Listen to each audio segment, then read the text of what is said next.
시작합니다. 2015년 캄보디아. 외과 의사 수연은 의료봉사를 마치고 헬기를 타고 돌아가려는데 급히 수술이 필요한 아기를 보자 마지막 헬기를 보낸 뒤 아이를 치료합니다. 수술을 마치고 쉬고 있는데 아이의 할아버지가 찾아왔습니다. 그는 수연에게 감사를 표한 후 소원이 있냐고 묻는데요. 그냥 정주 뭐네야. 노인은 자신의 병 목걸이를 그에게 건네줍니다. 이 작은 병엔 황금 알약 10개가 들어있습니다. 한 공중전화 박스에서 심하게 기침을 하는 수연. 지나가던 한 청년의 도움을 받습니다. 뭔가 낯익은 그 청년을 보며 이상함을 느낍니다. 누구니 너? 한수연이요. 내가 한수연인데. 또다시 심한 기침을 하던 수연은 급히 자리를 피하고 눈을 떠보니 비행기 화장실입니다. Good evening, ladies and gentlemen. This is Captain Barb speaking. 얼마 남은 것 같아? 폐암 말기인 것 같은데 한 6개월? 웰다잉 준비시켜야지. 역시 그렇겠지. 무사히 병원에 잘 도착한 수연은 곧장 자신의 오랜 친구 태호를 만나는데요. 수연은 태호에게 캄보디아 노인에게서 받은 황금 알약을 먹고 과거의 자신을 만났고 과거 자신이 그토록 사랑했던 연하도 보고 싶다고 말합니다. 집으로 돌아온 수연. 어이 딸. 딸 수아와 통화하다가 또다시 심한 기침을 하는데요. 사실 수연은 소아외과 의사이자 골초 폐암 말기 환자입니다. 자신의 시간이 얼마 남지 않았음을 아는 수연은 꿈에라도 보고 싶은 연하를 만나기 위해 황금 알약을 삼킵니다. 어떻게 왔어, 연애야? 이거 뭐야 이거? 나 간다. 너 이름 이제부터 감자야, 알았지? 어? 30년 전 자기 집에 돌아온 수연은 자기 자신과 재회합니다. 미래에서 온 수연은 과거로 돌아온 걸 받아들이지만 병원 환자세요? 환자가 아니고 의사지. 과거의 수연은 지금 이 상황을 이해하지 못하는데요. 미래에서 온 수연은 감사야. 방금 연하에게 받은 강아지 이름을 부르고 친구 태호에 대해서 말하며 아버지에게 맞았던 자신의 비밀까지 말합니다. 과거 수연은 믿기지 않는 이 상황에서 도대체 미래에서 왜 자신을 찾아왔냐고 묻는데요. 딱 한 번만 보면 된다. 연아. 미래에서 온 수연은 연하를 보겠다는 말과 함께 또다시 사라지고 불안했던 과거 수연은 급히 친구 태호를 찾습니다. 상상도 못할 일이야. 네가 경찰인 것도 안다고, 이 새끼야.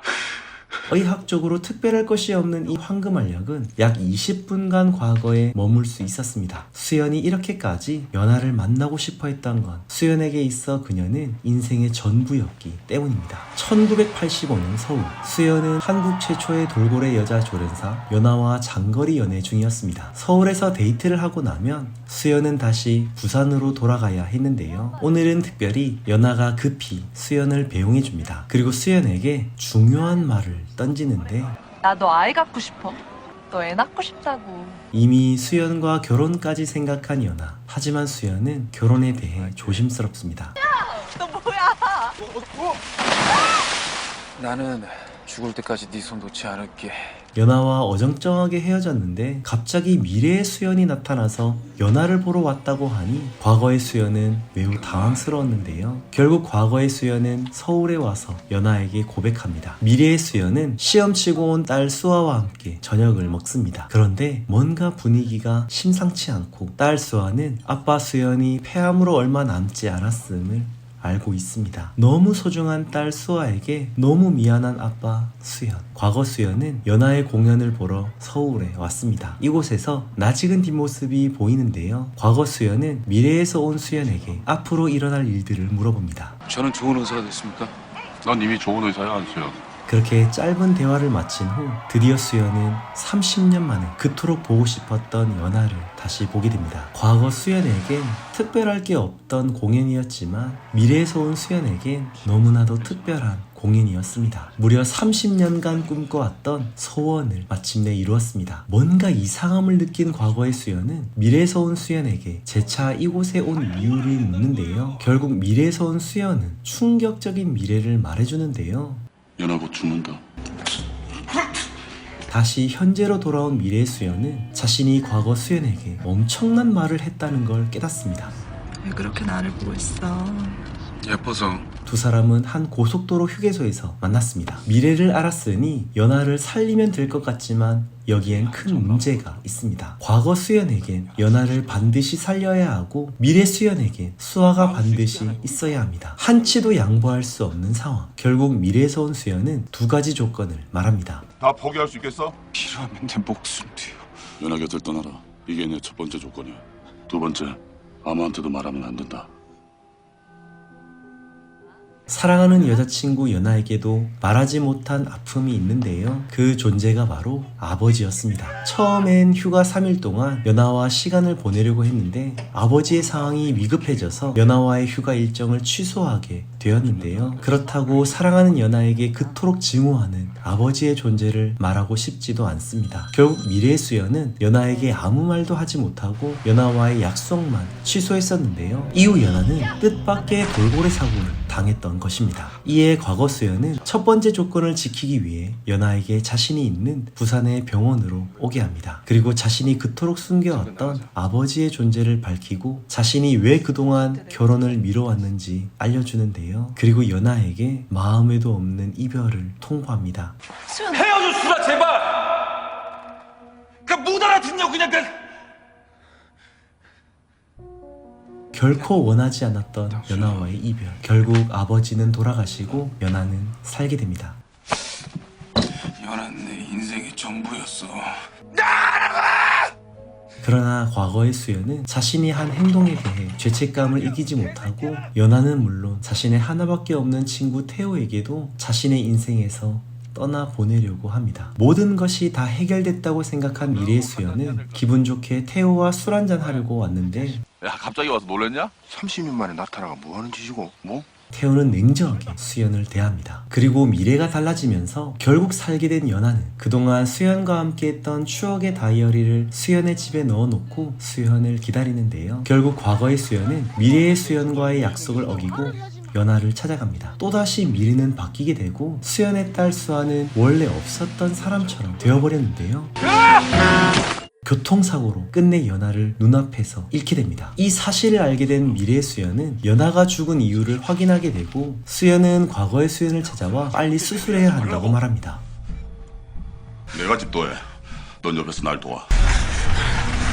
과거 수연에게 수술 준비를 시켰는데 잠에서 깨어난 미래의 수연. 다시 잠을 자야 하는데 쉽지 않습니다. 연하의 상황은 점점 위험한데요. 과거의 수연은 어쩔 수 없이 자신이 직접 집도하려는 바로 그 순간 늦어서 미안합니다. 미래에서 온 수연이 나타났습니다. 과거와 미래의 두 한수연은 같은 시간 같은 장소에서 사랑하는 한 여자를 살리기 위해 최선을 다합니다. 그렇게 미래의 한수연의 마지막 수술이자 과거 한수연의 첫 번째 수술을 잘 마무리하고 첫 집도 축하한다. 고맙습니다. 미래의 수연은 눈을 떴습니다. 그리고 연하가 살아있음을 확인합니다. 그렇게 바닷가에서 두 한수연은 마지막 인사를 하고 보고 싶을 거예요. 과거 한수연은 미래의 한수연과 약속한 대로 9년 뒤 수아의 엄마를 세미나에서 만나고 마침내 수아가 세상에 태어납니다. 그렇게 세월이 흘러 아빠가 내 아빠라서 얼마나 좋았는데. 결국 수연은 폐암으로 세상을 떠났습니다. 수연이 죽은 뒤에 친구 태호가 찾아왔는데요. 수아는 수연이 태호에게 남긴 다이어리를 넘겨주는데 놀랍게도 이 다이어리엔 그간 있었던 일들이 기록되어 있습니다. 태호는 연하를 찾아가서 수연이 남긴 다이어리를 전달하는데요. 모든 사실을 알게 된 태호는 문득 황금 알약이 한 기가 남아있음을 알게 되고 수연의 집에 들어가 마지막 남은 하나를 찾습니다. 진짜였어, 이게. 연아야, 내가 그만 데리고 올게. 그렇게 황금 알약을 먹고 과거의 자신도 만나고 과거의 수연을 드디어 만납니다. 네 친구 강태호 임마 봐봐 똑같아. 너도 이제 다 알겠네. 미안하다. 그때 내가 이 새끼. 지나간 30년은 어쩔 수 없겠지만 우리 30년 뒤에 꼭 다시 만나가. 술 한잔 하지, 친구야. 연하는 젊었던 시절에 일했던 곳에 왔습니다. 그리고 이곳에서 기적처럼 운명처럼 한수연을 만납니다. 2016년에 개봉한 이 영화 당신 거기 있어줄래요는 프랑스 최고의 소설가 기욤 뮤소의 소설 원작 판타지 로맨스입니다. 소설을 먼저 접한 저는 제가 좋아하는 모든 요소가 담긴 이야기들이 너무 흥미로웠고 설레었는데요. 특히 연하를 수술하는 장면은 진짜 최고였습니다. 그것을 제가 좋아하는 두 배우를 통해 영화로 보게 되니 참 감회가 새로웠는데요. 저는 이 영화를 통해서 지금 이 순간이 얼마나 소중한지를 다시금 깨달을 수 있었습니다. 과거는 돌아오지 않습니다. 아무리 좋았고 행복했고 즐거웠다 할지라도 우리가 다시 그때의 과거로 돌아갈 수는 없죠. 그렇기에 사실 불가능할 수 있지만 최대한 후회나 아쉬움이 남지 않게 지금 이 순간을 잘 보내는 것이 너무 중요하다는 것을 느꼈습니다. 다시 그때로 돌아가더라도 지금의 내 선택이 후회되지 않도록 다시 그때로 돌아가더라도 나는 똑같이 최선을 다할 것이기에 그럼에도 만약 내가 과거로 돌아갈 수 있다면 나는 과거의 나에게 무엇을 말해주고 또 내가 꼭 보고 싶은 사람은 누구일지 다시금 내 인생을 돌아보게 해준 최고의 판타지 멜로 영화 당신 거기 있어줄래요? 였습니다.